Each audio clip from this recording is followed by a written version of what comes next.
Selamat datang di Indonesia Audio Novel, tempat di mana imajinasi kamu melayang dan cerita-cerita seru hadir dalam bentuk audio yang memanjakan telinga.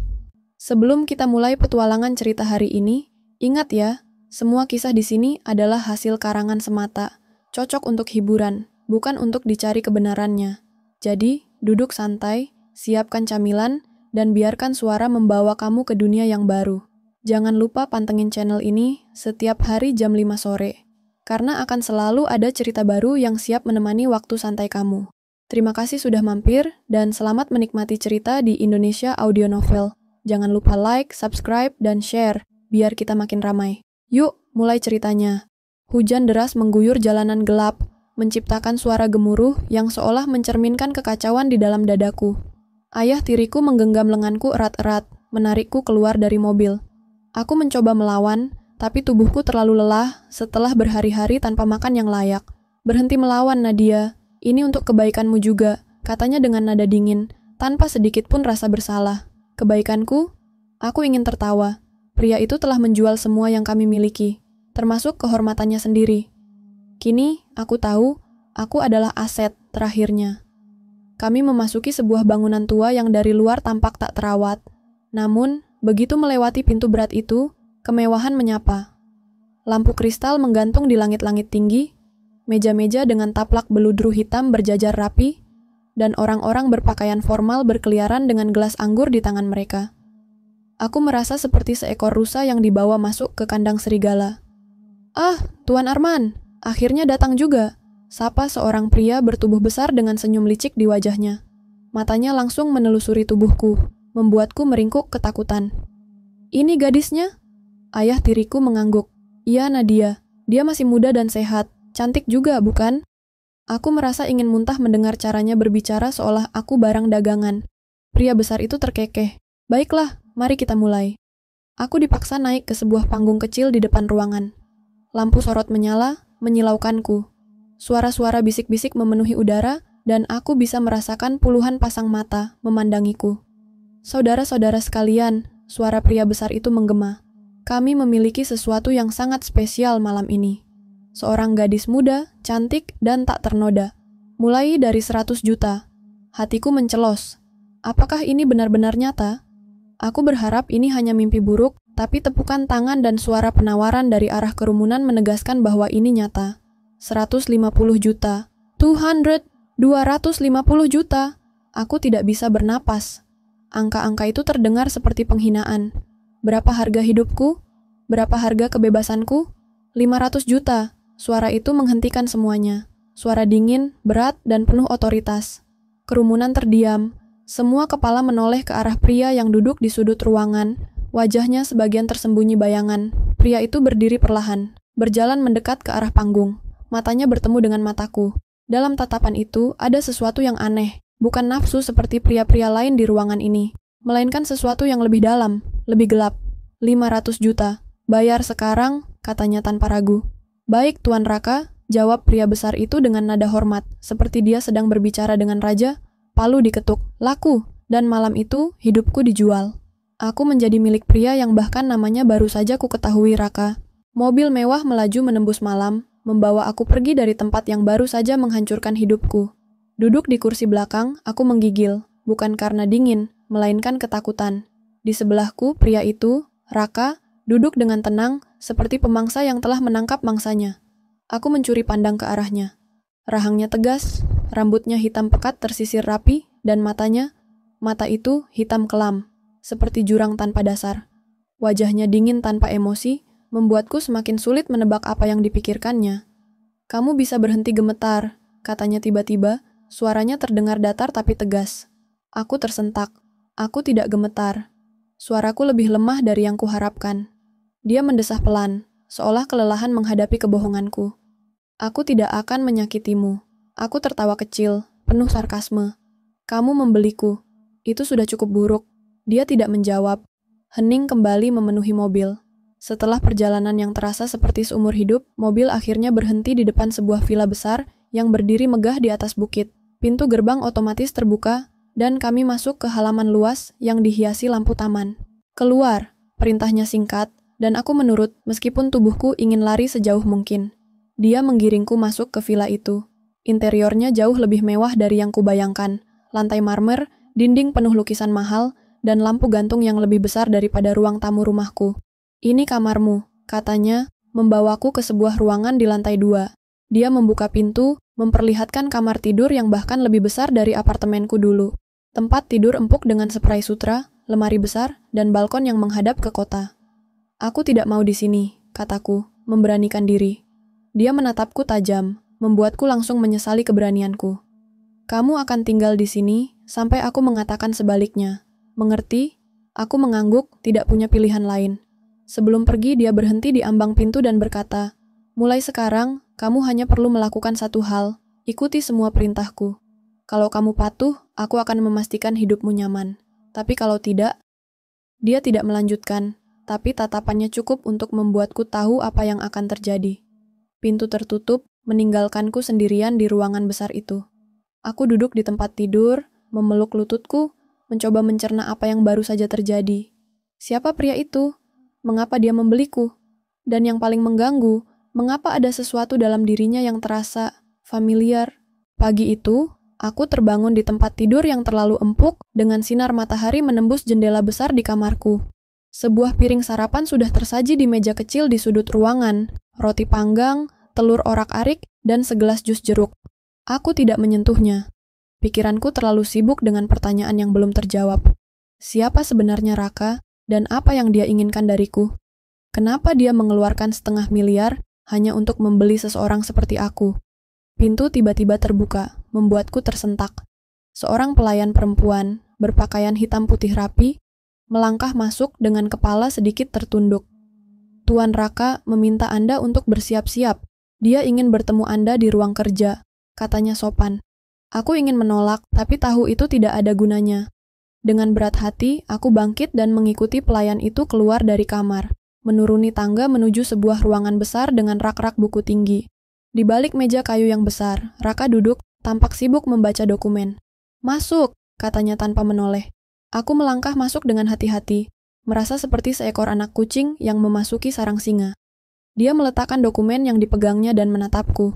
Mata itu, dingin dan penuh rahasia, membuatku merasa telanjang di bawah tatapannya.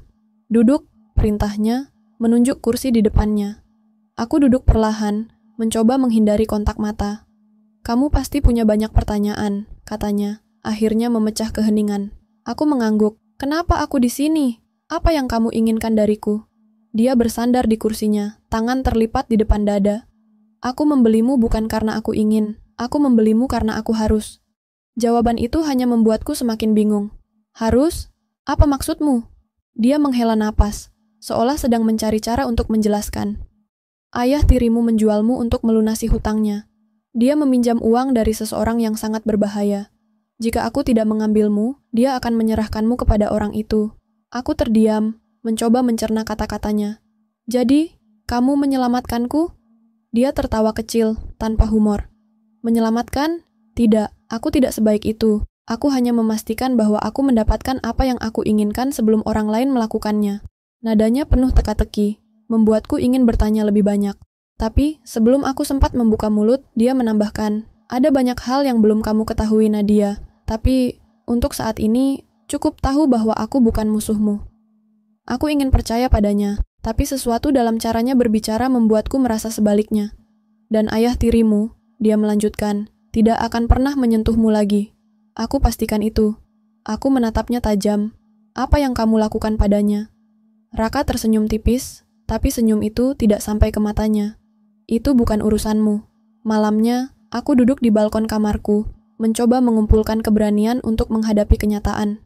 Ayah tiriku telah menghancurkan hidupku, menjualku tanpa rasa bersalah, tapi yang lebih mengganggu adalah sosok Raka. Kenapa dia begitu familiar? Kenapa setiap kali aku menatap matanya, ada sesuatu yang terasa salah? Saat itu, sebuah ingatan samar melintas di benakku. Aku, seorang gadis kecil, bermain di taman bersama seorang anak laki-laki. Dia lebih tua dariku, melindungiku dari anak-anak lain yang mengolokku. "Aku akan selalu melindungimu," katanya dengan senyum hangat. Aku tersentak, napasku memburu. Anak laki-laki itu, matanya sama persis dengan mata Raka. Tapi, itu tidak mungkin kan? Hari-hari berlalu seperti dalam kabut, aku tetap berada di villa mewah itu, merasa seperti burung dalam sangkar emas. Aku tidak pernah diizinkan keluar, dan setiap sudut rumah selalu diawasi oleh kamera atau pelayan yang tampak tak pernah tidur. Raka jarang terlihat. Dia menghabiskan sebagian besar waktunya di ruang kerja, mengurusi bisnis yang tak pernah dia jelaskan kepadaku. Tapi setiap kali kami bertemu, aku merasakan ada sesuatu di antara kami. Sebuah ketegangan yang sulit dijelaskan. Campuran antara rasa takut dan sesuatu yang lebih dalam, lebih gelap. Suatu sore, aku memutuskan untuk memberanikan diri keluar dari kamar. Kakiku membawaku ke taman belakang, tempat hamparan bunga bermekaran dalam berbagai warna. Aku berdiri di sana, mencoba menikmati sedikit kebebasan yang tersisa dalam hidupku ketika suara langkah kaki membuatku menoleh. Raka berdiri di sana, mengenakan kemeja putih yang digulung hingga siku. Dia terlihat lebih santai dari biasanya, tapi tatapan dinginnya tetap sama. "Kamu menyukai taman ini?" tanyanya. Suaranya terdengar tenang, tapi mengintimidasi. Aku mengangguk, mencoba menjaga jarak. Ini satu-satunya tempat di sini yang tidak membuatku merasa terkurung. Dia mendekat, langkahnya mantap. "Kamu tidak sedang di penjara, Nadia. Kamu aman di sini." Aku tertawa kecil, penuh sarkasme. "Aman? Aku tidak tahu aman seperti apa yang kamu maksud. Aku tidak bisa pergi, tidak tahu apa yang akan terjadi padaku, dan aku bahkan tidak tahu siapa kamu sebenarnya." Dia terdiam sesaat, seolah mempertimbangkan sesuatu. Lalu, dia berkata, "Aku sudah bilang, kamu hanya perlu percaya padaku." "Percaya?" Aku membalas dengan tajam. "Kamu pikir mudah untuk mempercayai seseorang yang membeliku seperti aku barang dagangan?" Dia menatapku dengan intensitas yang membuatku merasa seolah dia bisa melihat langsung ke dalam jiwaku. "Aku melakukannya untuk alasan yang tidak bisa kamu pahami sekarang. Tapi percayalah, jika aku tidak melakukan ini, hidupmu akan jauh lebih buruk." Aku ingin menolaknya, ingin melawan. Tapi ada sesuatu dalam caranya berbicara yang membuatku terdiam. Saat aku mencoba membalas, dia tiba-tiba berkata, "Besok, aku akan mengajakmu keluar." Aku menatapnya bingung. "Keluar? Kemana?" Dia tersenyum tipis, sebuah senyum yang hampir terlihat tulus. "Ada tempat yang ingin aku tunjukkan padamu. Mungkin itu bisa menjawab beberapa pertanyaanmu." Keesokan harinya, mobil kembali melaju menembus kota. Kali ini, Raka duduk di sebelahku, mengemudi sendiri. Dia tidak banyak bicara, dan aku terlalu gugup untuk memulai percakapan. Akhirnya, mobil berhenti di depan sebuah rumah kecil yang terlihat tua tapi terawat. Raka memandang rumah itu sejenak, sebelum membuka pintu dan mengajakku masuk. Begitu aku melangkah masuk, udara di sekitarku terasa berat. Foto-foto tergantung di dinding, kebanyakan foto keluarga. Aku mendekat untuk melihat lebih jelas, dan jantungku berhenti sejenak. Di salah satu foto, seorang wanita muda tersenyum, sambil menggendong dua anak kecil, seorang bayi dan seorang anak laki-laki, yang tampak berusia 5 atau 6 tahun. Wanita itu, wajahnya seperti wajahku. "Siapa mereka?" Aku bertanya. Suaraku bergetar. Raka berdiri di belakangku, suaranya rendah saat dia menjawab, "Itu ibumu." Dan anak laki-laki itu adalah aku. Aku berbalik, menatapnya dengan kaget. "Apa maksudmu?" Dia menatapku dengan mata yang kini dipenuhi emosi yang sulit dijelaskan. "Aku adikmu, Nadia." Dunia seakan runtuh di sekitarku. Aku menatapnya dengan mata lebar, mencoba mencari kebohongan dalam ucapannya. Tapi wajahnya tidak menunjukkan tanda-tanda keraguan. "Tidak, ini tidak mungkin." Aku berbisik, melangkah mundur. "Tapi ini kenyataan," katanya pelan. "Aku sudah mencarimu selama bertahun-tahun, mencoba menemukan kakakku yang hilang. Dan sekarang aku menemukannya, dalam situasi seperti ini. Aku tidak tahu harus berkata apa.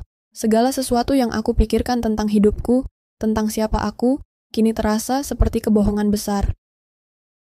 Dunia seolah berhenti. Kata-kata Raka menggema di pikiranku, menghancurkan semua yang aku pikir aku tahu tentang diriku sendiri. "Aku adikmu, Nadia." Aku memandangnya, berharap dia akan tertawa dan mengatakan itu hanya lelucon buruk.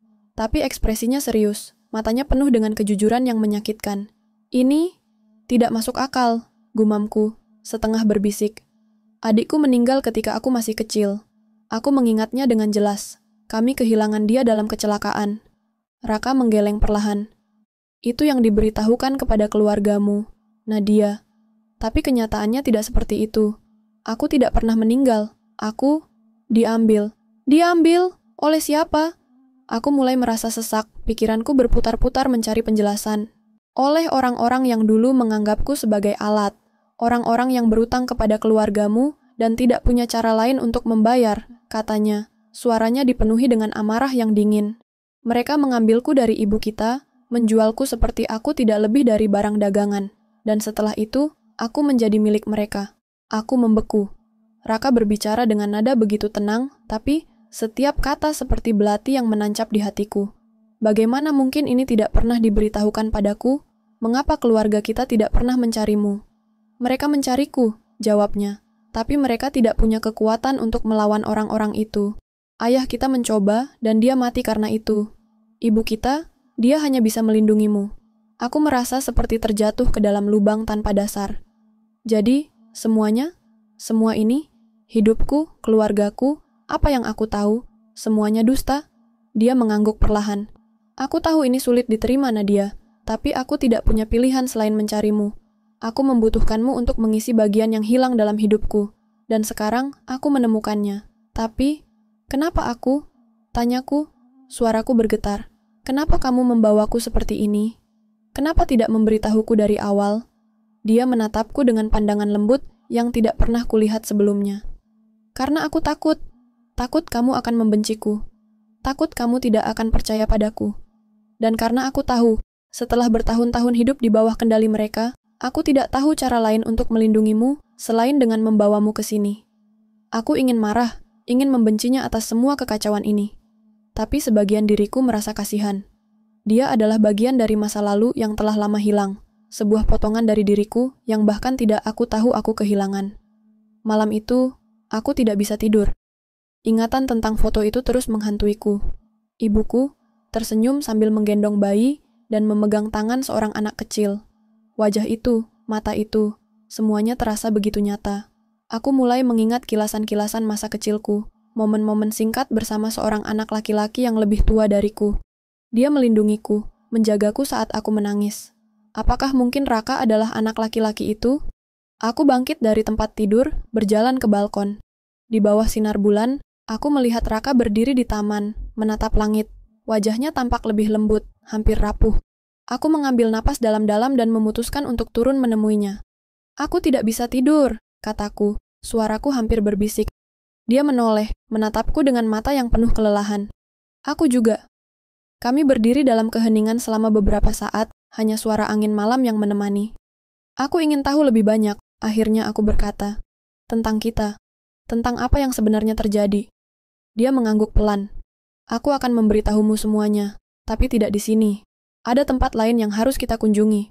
Pagi itu, aku terbangun dengan perasaan campur aduk. Kata-kata Raka semalam terus terngiang di pikiranku. Ada tempat lain yang harus kita kunjungi. Tempat apa? Dan apa yang akan kutemukan di sana? Saat aku keluar dari kamar, Raka sudah menunggu di ruang tamu. Dia mengenakan pakaian kasual, sesuatu yang membuatnya terlihat lebih manusiawi dibanding biasanya. Tanpa banyak bicara, dia mengisyaratkan agar aku mengikutinya ke mobil. Perjalanan itu sunyi. Raka tampak tenggelam dalam pikirannya, sementara aku sibuk menenangkan detak jantungku yang berdegup kencang. Semakin jauh kami melaju, suasana kota berubah menjadi pedesaan. Jalan-jalan sempit dikelilingi pohon-pohon besar yang seolah menyimpan rahasia mereka sendiri. Akhirnya, mobil berhenti di depan sebuah rumah kecil yang tampak usang. Rumah itu seperti ditinggalkan bertahun-tahun, catnya mengelupas, jendelanya berdebu, dan halaman depannya dipenuhi ilalang. Ini tempatnya, kata Raka. Suaranya terdengar berat. Aku menatap rumah itu dengan alis berkerut. Tempat apa ini? Dia tidak menjawab langsung, hanya membuka pintu rumah itu dan masuk. Aku mengikutinya dengan hati-hati. Rasa penasaran bercampur dengan kegelisahan. Di dalam, aroma lembab menyambutku. Ruangan itu kecil dan sederhana, dengan perabotan tua yang tampaknya tidak pernah disentuh. Raka berhenti di depan sebuah lemari kayu. Dia membuka pintunya perlahan, mengeluarkan sebuah kotak kayu kecil yang tampak rapuh. Ini milik ibu kita, katanya, menyerahkan kotak itu padaku. Tanganku gemetar saat menerimanya. Aku membuka kotak itu dan menemukan tumpukan foto, beberapa surat, dan sebuah kalung kecil dengan liontin berbentuk bintang. Kalung itu langsung memanggil kenangan lama yang hampir terlupakan. Ini, kalungku, bisikku. Raka mengangguk. Ibu memberikan itu padamu sebelum semuanya berubah. Dia selalu bilang, itu adalah simbol harapan. Aku memegang liontin itu erat-erat, merasakan air mata mulai menggenang di mataku. Kenapa kamu membawaku ke sini, Raka? Apa yang ingin kamu tunjukkan? Dia menunjuk salah satu surat di dalam kotak. Baca itu. Aku mengambil surat itu dan mulai membacanya dengan suara pelan. Itu adalah tulisan tangan ibuku, ditujukan kepada seseorang yang disebutnya sebagai anak-anak yang hilang. Nadia dan Raka. Jika kalian membaca ini suatu hari nanti, itu berarti kalian sudah menemukan jalan kembali satu sama lain. Aku tahu waktu telah memisahkan kita, dan aku tidak bisa memperbaiki semua kesalahan yang telah terjadi. Tapi percayalah, aku mencintai kalian lebih dari apapun. Mereka memisahkan kita karena hutang dan kekuasaan. Mereka menjual kita seolah-olah kita tidak lebih dari angka di atas kertas. Tapi aku percaya, kalian akan bertemu lagi suatu hari nanti. Ketika saat itu tiba, ingatlah bahwa darah yang mengalir dalam diri kalian adalah bukti cinta yang tidak pernah pudar. Maafkan aku, karena tidak bisa melindungi kalian seperti yang seharusnya. Maafkan aku, karena menjadi ibu yang lemah. Tapi kalian berdua adalah harapanku, cahaya yang membuatku terus bertahan. Dengan cinta, Ibu. Air mataku mengalir deras. Aku tidak bisa berhenti membaca surat itu berulang kali, mencoba memahami beratnya cinta dan penderitaan yang dituangkan dalam kata-kata sederhana itu. Raka berdiri di sampingku. Diam tapi jelas tersentuh oleh surat itu. Kita dipisahkan oleh sesuatu yang tidak adil, katanya pelan. Tapi sekarang aku di sini. Aku tidak akan membiarkan siapapun menyakitimu lagi, Nadia. Aku menatapnya, mencari sesuatu di matanya, kejujuran, ketulusan, atau mungkin rasa sakit yang sama yang kini memenuhi hatiku. Dan aku menemukannya di sana. Malam itu, aku duduk di bawah langit berbintang bersama Raka. Kami tidak banyak bicara, tapi keheningan itu terasa nyaman, seolah kami saling memahami tanpa perlu kata-kata. Untuk pertama kalinya, aku merasa bahwa mungkin, hanya mungkin, aku tidak benar-benar sendirian lagi. Hari berikutnya, aku masih tidak bisa menghilangkan perasaan hangat dan pahit yang tersisa setelah membaca surat ibu. Aku mencoba mencerna fakta bahwa Raka adalah adikku, sebuah kenyataan yang tak pernah terlintas di pikiranku sebelumnya. Namun, hidup di villa ini tetap menyesakkan. Raka, meskipun menunjukkan sisi yang lebih lembut, tetap mengontrol setiap aspek keberadaanku. Aku tidak bisa pergi kemanapun tanpa seizinnya, dan pelayan-pelayan di sini seperti bayangan yang terus mengikuti setiap langkahku.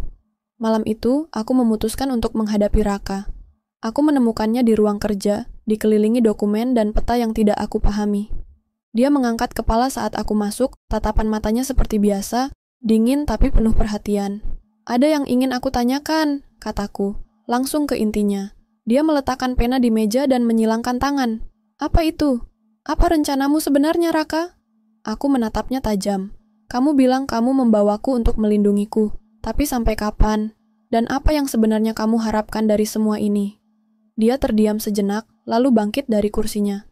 Dia berjalan menuju jendela besar, memandang keluar ke taman yang diterangi lampu temaram. Aku ingin kita bebas, Nadia, katanya akhirnya. Bebas dari bayangan masa lalu, bebas dari orang-orang yang mengendalikan kita. Tapi untuk itu, aku membutuhkan waktu.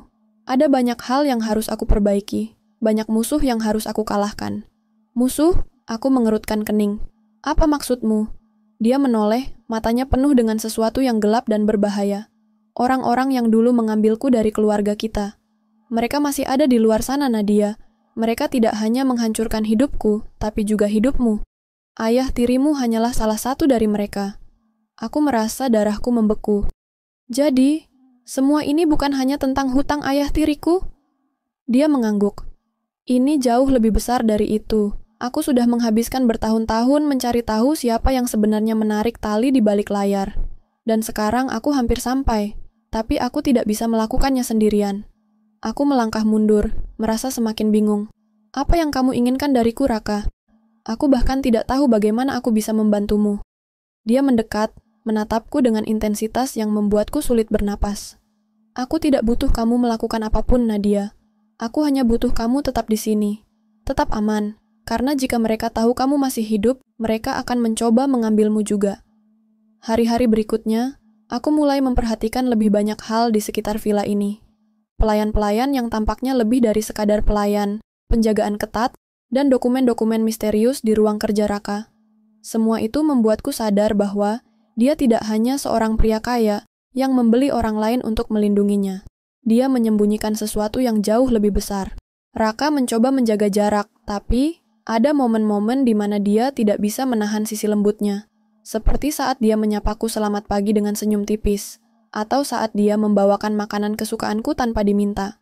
Namun, aku tahu lebih baik daripada membiarkan diriku merasa nyaman, karena setiap kali aku merasa ada harapan, sesuatu yang gelap mengintai di bayangan. Pada suatu malam, aku mendengar suara-suara dari ruang kerja Raka. Aku keluar dari kamar, berjalan perlahan menuju suara itu. Ketika aku mendekat, aku mendengar Raka berbicara dengan seseorang di telepon. "Ya, aku menemukannya," katanya dengan nada tegas. "Tapi ini belum selesai. Mereka pasti akan mencoba sesuatu lagi." Aku butuh semua orang waspada. Aku menelan ludah, mencoba mengerti apa yang sedang terjadi. Siapa mereka? Dan apa yang mereka inginkan dariku? Sebelum aku bisa berpikir lebih jauh, pintu ruang kerja terbuka. Raka berdiri di sana, menatapku dengan ekspresi tak terbaca. "Kamu tidak seharusnya di sini," katanya dingin. "Aku hanya ingin tahu apa yang sebenarnya terjadi," kataku, memberanikan diri. "Raka, aku lelah hidup dalam ketidakpastian." Dia menutup pintu di belakangnya dan mendekat. "Aku sudah bilang, aku melindungimu. Itu saja yang perlu kamu tahu. Tapi aku tidak butuh perlindungan tanpa penjelasan." Aku membalas dengan suara yang sedikit bergetar.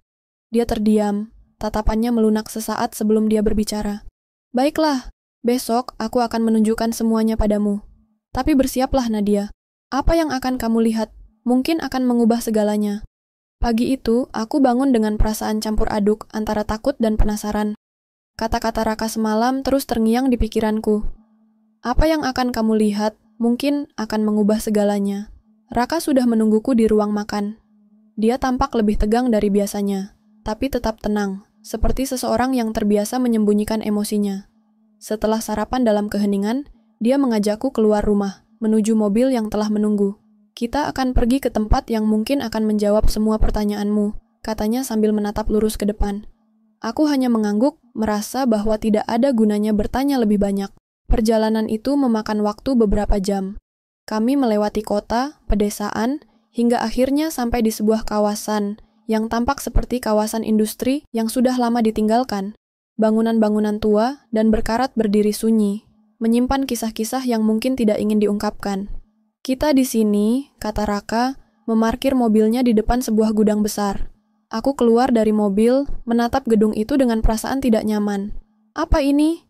Dia tidak menjawab, hanya berjalan menuju pintu besar yang terlihat seperti sudah bertahun-tahun tidak digunakan. Dengan kekuatan yang tidak kusangka, dia mendorong pintu itu hingga terbuka, memperlihatkan bagian dalam gudang yang penuh dengan peti-peti kayu, dokumen, dan peralatan yang terlihat rumit. "Ini markas mereka," katanya pelan. "Markas siapa?" Aku bertanya, mencoba memproses apa yang kulihat. "Orang-orang yang dulu mengambilku," jawabnya. Suaranya dipenuhi kebencian yang dingin, dan yang sekarang mengincarmu. Aku memandangnya dengan mata lebar. "Mereka masih ada setelah semua ini?" Dia mengangguk. "Mereka adalah organisasi yang besar, Nadia. Mereka tidak hanya menjual manusia, mereka juga mengendalikan banyak hal, politik, bisnis, bahkan kehidupan orang biasa, dan mereka tidak akan berhenti sampai mendapatkan apa yang mereka inginkan." Aku merasa tubuhku melemah. "Jadi, ini semua karena mereka? Hidup kita hancur karena mereka?" Dia menatapku, matanya penuh dengan sesuatu yang tidak bisa kugambarkan. Kesedihan, kemarahan, dan rasa tanggung jawab yang berat. "Ya, dan itulah sebabnya aku harus menghentikan mereka. Aku tidak akan membiarkan mereka menyakitimu seperti mereka menyakitiku." Aku berjalan lebih dalam ke gudang itu, mataku menyapu setiap sudut. Ada peta dunia besar di salah satu dinding, dengan tanda-tanda merah di beberapa negara. Dokumen-dokumen berserakan di meja, penuh dengan nama-nama, angka-angka, dan kode yang tidak aku mengerti. "Bagaimana kamu menemukan tempat ini?" tanyaku. Raka menghela napas. "Aku menghabiskan bertahun-tahun mencari. Ini hanya salah satu dari banyak tempat yang mereka gunakan. Tapi tempat ini memiliki sesuatu yang spesial." Dia mengambil sebuah map dari meja dan memberikannya padaku. Aku membuka map itu dengan tangan gemetar, menemukan foto-foto lama di dalamnya. Salah satu foto itu membuatku hampir menjatuhkan mapnya. Itu foto keluargaku. Aku, ayah tiriku, ibuku, dan... Raka, masih kecil. Mereka sudah memantau kita sejak lama, katanya. Bahkan sebelum mereka mengambilku. Aku menatapnya dengan bingung. Tapi kenapa? Apa yang mereka inginkan dari keluarga kita? Dia ragu sejenak sebelum menjawab. Kita adalah bagian dari sesuatu yang lebih besar, Nadia. Sesuatu yang bahkan aku belum sepenuhnya mengerti. Tapi aku tahu satu hal. Mereka menginginkan kita karena kita memiliki sesuatu yang mereka butuhkan. Aku menggelengkan kepala, merasa sulit untuk menerima semua ini. Apa yang bisa kita miliki yang begitu berharga?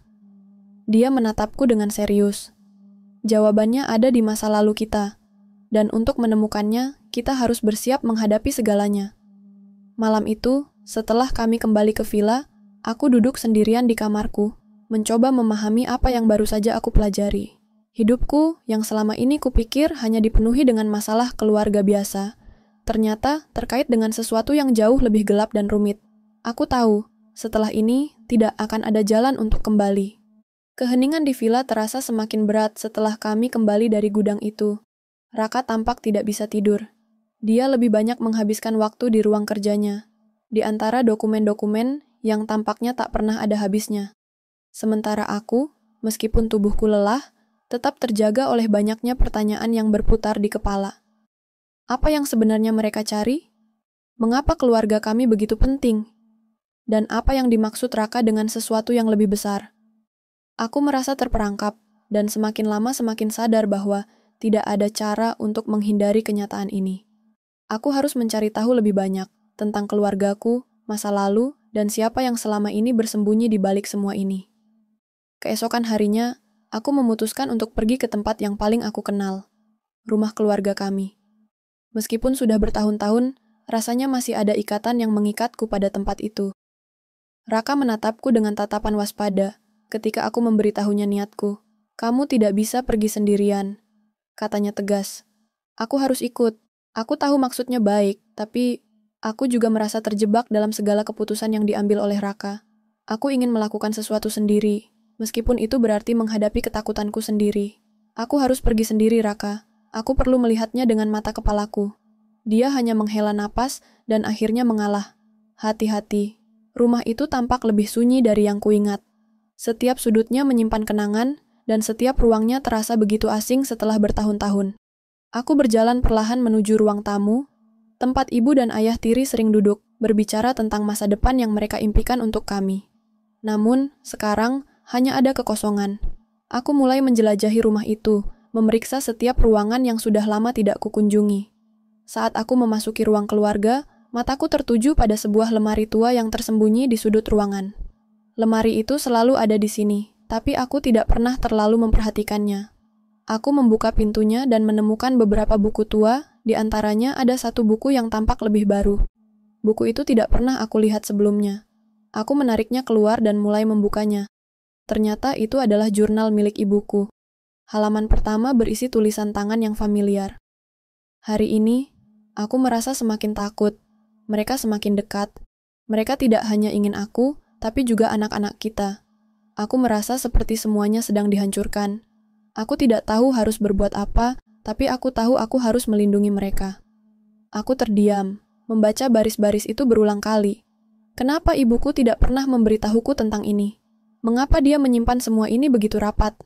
Aku melanjutkan membaca, halaman demi halaman, menemukan petunjuk yang mulai mengarah pada apa yang terjadi pada keluarga kami. Pada kehidupan kami yang selama ini tampak biasa saja. Ternyata, keluarga kami terlibat dalam sebuah perjanjian lama yang melibatkan kekuasaan, uang, dan jaringan yang jauh lebih besar dari yang aku bayangkan. Aku membaca nama-nama yang pernah kudengar, dan yang paling mengejutkan, nama ayah tiriku muncul berulang kali, dikaitkan dengan jaringan yang melakukan perdagangan manusia dan barang-barang ilegal. Seketika, aku merasa dunia di sekitarku hancur. Ayah tiriku, yang selalu kurasa sebagai pelindung, ternyata terlibat dalam hal-hal yang lebih gelap dari yang bisa aku bayangkan. Aku kembali ke villa dengan langkah cepat, hatiku berdebar. Raka sedang berada di ruang kerjanya, seperti yang aku duga. Namun kali ini, saat dia menatapku, ada sesuatu yang berbeda dalam pandangannya. Seperti dia sudah tahu apa yang aku temukan. Ada sesuatu yang harus kamu tahu, kataku. Menatapnya dengan keseriusan yang belum pernah aku rasakan sebelumnya. Dia menutup dokumen yang sedang ia baca dan mendekat. Apa itu? Aku mengeluarkan buku ibuku dari tas dan meletakkannya di meja. Aku menemukannya di rumah. Semua yang kita ketahui tentang keluarga kita, semuanya adalah kebohongan. Raka melihat buku itu sejenak, kemudian memandangku dengan ekspresi yang sulit dibaca. Aku tahu. Apa maksudmu kamu tahu? Aku merasa amarah mulai menguasai diriku. Kamu tahu semua ini sejak awal? Dia mengangguk pelan. Aku sudah tahu selama ini, Nadia, tapi aku tidak bisa memberitahumu. Itu akan membahayakan kita lebih jauh. Apa yang harus kita lakukan sekarang?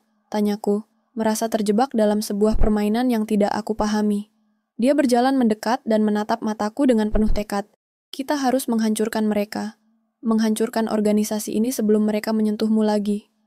Aku merasakan ketegangan di antara kami, tetapi juga ada rasa harapan yang mulai tumbuh. Selama ini aku merasa sendirian dalam pertempuran ini, tetapi sekarang aku merasa bahwa aku tidak sendirian lagi. Namun, aku tahu satu hal pasti, perjalanan ini baru saja dimulai, dan kami belum tahu seberapa dalam lubang yang harus kami gali. Malam itu, aku duduk di ruang makan bersama Raka, menatap peta besar yang terhampar di meja di hadapan kami. Di atas peta, terdapat beberapa titik yang ditandai dengan lingkaran merah. Setiap titik itu mengarah ke tempat-tempat yang menjadi pusat operasi organisasi yang telah merusak hidup kami. Ada banyak hal yang harus kita lakukan, kata Raka. Matanya masih tertuju pada peta. Mereka tidak akan diam begitu saja. Mereka tahu kita sedang bergerak dan mereka akan melawan. Aku mengangguk, mencoba mencerna semua informasi yang baru saja aku pelajari. Hidupku, yang selama ini aku anggap biasa, ternyata terjerat dalam jaringan yang lebih besar dari yang aku bayangkan.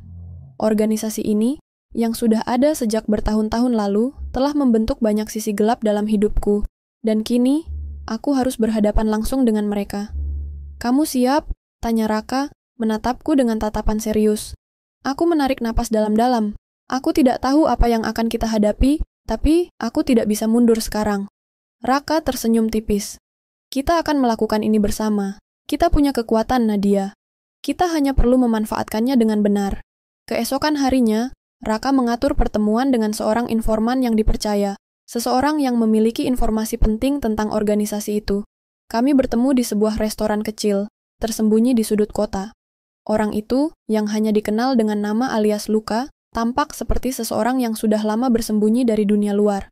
Luka mengenakan jaket hitam dan kacamata gelap meskipun berada di dalam ruangan.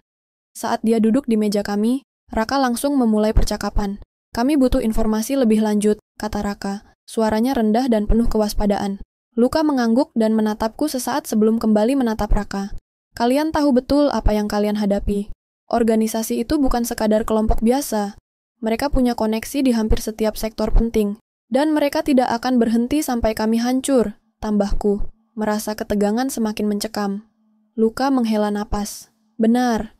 Tapi kalian punya satu keunggulan, mereka tidak tahu kalian berdua masih hidup, itu adalah keuntungan terbesar yang bisa kalian gunakan. Raka mengangguk. Lalu apa langkah pertama yang harus kami ambil? Luka menyandarkan tubuhnya ke kursi, berpikir sejenak. Langkah pertama adalah menyerang dari dalam. Ada seseorang di dalam organisasi itu yang bisa kalian percayai. Seseorang yang bisa memberi kalian akses ke informasi lebih banyak. Aku menatap Luka, merasa ada sesuatu yang masih disembunyikannya. Siapa orang itu? Tanyaku, merasa tak sabar. Luka memandang kami berdua dengan tatapan waspada. Aku tidak bisa memberitahumu terlalu banyak. Orang itu akan datang kepada kalian saat waktunya tepat. Tapi ingat, waktu bukanlah teman kalian. Mereka sudah mulai bergerak dan jika kalian tidak segera bertindak, mereka akan menghancurkan semuanya. Setelah pertemuan itu, kami kembali ke villa. Raka tampak lebih tenang, meskipun matanya penuh dengan kecemasan yang tidak bisa disembunyikan. Kami tahu bahwa sekarang bukan saatnya untuk ragu-ragu. Kami harus bergerak cepat. Kita punya sedikit waktu, kata Raka, membuka salah satu laci meja kerja dan mengeluarkan sejumlah dokumen. Luka benar, jika kita tidak bertindak sekarang, mereka akan menyadari bahwa kita masih hidup. Kita harus mengalahkan mereka dengan cara yang tidak mereka duga. Aku menatap dokumen-dokumen itu, mencoba mencari petunjuk lebih lanjut. Apa yang bisa kita lakukan dengan informasi yang kita punya? Raka menatapku, senyum tipis muncul di wajahnya. Kita mulai dengan menjatuhkan struktur kekuasaan mereka dari dalam. Mereka akan terkejut saat kita muncul kembali, dan itu akan memberi kita kesempatan untuk mengungkapkan siapa mereka sebenarnya. Aku mengangguk, merasa semakin yakin dengan keputusan ini. Kami bukan lagi hanya dua orang yang terjebak dalam kekacauan ini. Kami adalah lawan yang siap melawan dan mengungkap segala kebohongan. Namun, aku tahu satu hal pasti. Kami hanya memiliki satu kesempatan. Jika kami gagal, tidak ada yang bisa menyelamatkan kami lagi. Hari-hari berlalu dengan penuh ketegangan. Setiap langkah kami terasa penuh perhitungan. Dan meskipun kami tidak tahu apa yang akan terjadi, kami terus bergerak maju. Kami mempersiapkan segala sesuatu dengan hati-hati, mengetahui bahwa apapun yang kami lakukan, itu akan menentukan masa depan kami. Raka mulai menghubungi orang-orang yang bisa membantu kami. Semua ini membutuhkan lebih banyak persiapan, lebih banyak informasi yang harus dikumpulkan. Aku, di sisi lain, semakin merasa seperti bagian dari rencana besar ini. Tapi meskipun kami bergerak dengan cepat, bayangan masa lalu tetap menghantui kami berdua. Apa yang akan terjadi ketika organisasi itu tahu kami masih hidup? Apa yang akan mereka lakukan pada kami? Dan lebih penting lagi, apa yang harus kami korbankan untuk memastikan bahwa keluarga kami tidak hancur untuk kedua kalinya? Itu semua masih menjadi misteri yang harus kami pecahkan. Sebuah teka-teki yang hanya bisa kami hadapi bersama. Hari itu, aku terbangun dengan perasaan berat. Setiap hal yang pernah aku anggap pasti, keluargaku, identitasku, bahkan hubunganku dengan Raka, sekarang terasa seperti potongan puzzle yang terpisah. Tidak ada lagi yang terasa sederhana setelah aku mengetahui kenyataan bahwa dia adalah adik kandungku, dan bahwa pernikahan ini adalah hasil dari perjanjian yang lebih besar. Aku tidak tahu bagaimana harus menghadapi semua ini. Bagaimana aku bisa melihatnya sebagai saudara kandung setelah semua yang terjadi? Bagaimana aku bisa berhubungan dengan Raka tanpa merasa canggung atau terjebak dalam rasa bersalah? Aku memutuskan untuk berjalan-jalan sebentar, mencoba menenangkan pikiran.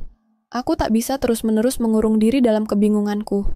Namun, ketika aku kembali ke villa, aku menemukan Raka sedang menungguku di ruang tamu. Wajahnya terlihat lelah, dan sepertinya dia sudah menunggu cukup lama. "Nadia, kita perlu bicara," katanya, suaranya serius. Aku hanya mengangguk, merasa sedikit khawatir. Ada sesuatu dalam tatapannya yang membuatku takut. Apakah dia tahu apa yang sedang aku rasakan? "Kita tidak bisa terus menghindari ini," lanjutnya, menatapku langsung di mata. "Kamu tahu kita terjebak dalam situasi yang tidak bisa kita kendalikan. Tapi aku tidak ingin hubungan kita hancur karena rasa bersalah atau kebingungan ini. Kita harus membuat keputusan sekarang." Aku merasa napasku tercekat. "Keputusan tentang apa?" Raka menarik napas dalam-dalam. "Keputusan tentang kita. Aku ingin tahu bagaimana perasaanmu, Nadia. Apa yang kamu rasakan?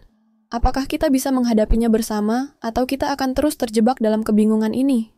Aku terdiam, tidak tahu harus berkata apa.